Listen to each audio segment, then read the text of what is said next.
Welcome back. It could be a late night election night. As expected, the latest polling showing tight races. The closely watched Cook Political Report is rating both the race for governor and U.S. Senate as a toss-up. Jessica Taylor, Cook Political Report's Senate and governor's editor, talked with Matt Smith. Let's start with Wisconsin's U.S. Senate race, currently a toss-up. What are you seeing to keep it in the toss-up category? Do you anticipate that changing in the next 2 weeks at all? Wisconsin is sort of races across the board, as you all well know. There, it ends up being just so very close, decided by only a couple of points, maybe even less than that.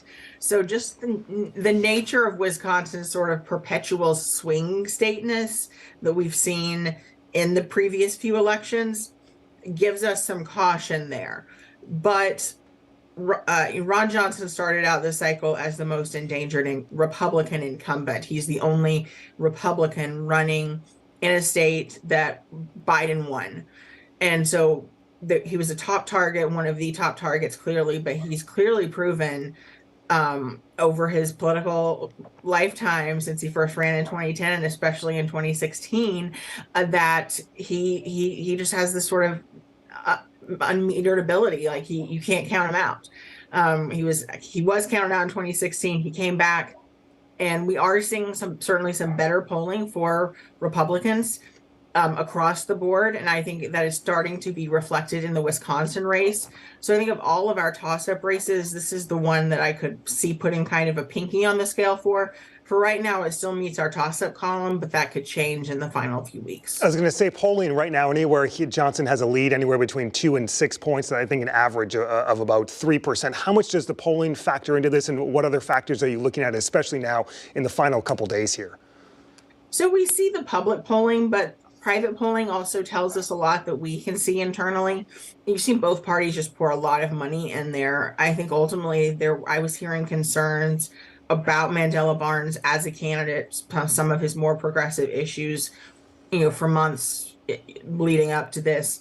And I think that there's been a lot that Republicans have effectively hit him on, particularly on crime.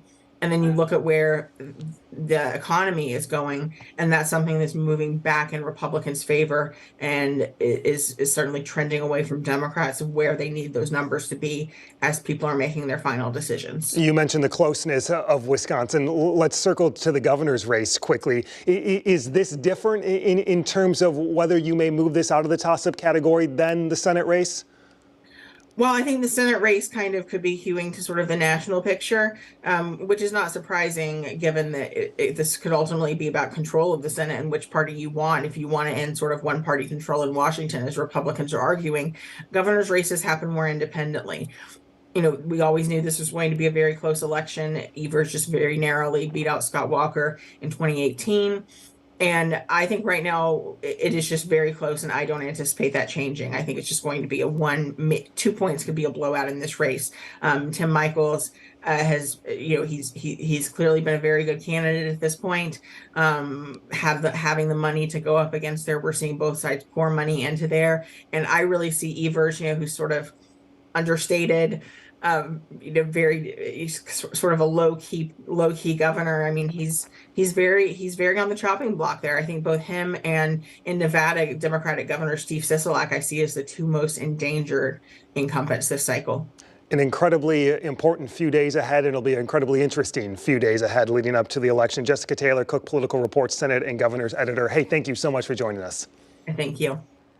Matt has been on the campaign trail with both Senator Johnson and Mandela Barnes. You can see those profiles right now on WISN.com/upfront. Up next, a federal court hearing for the Assembly Speaker.